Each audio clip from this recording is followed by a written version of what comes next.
Fusion. What are you up to next? Well, they say, we are making a custom mix so we can enhance your scrapwood garden path. All right, you stop those rainmaking games. We have projects to make.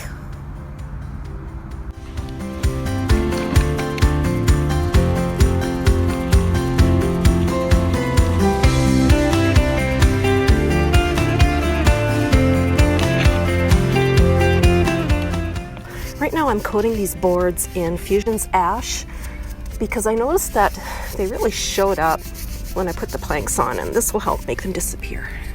It's gonna look awesome.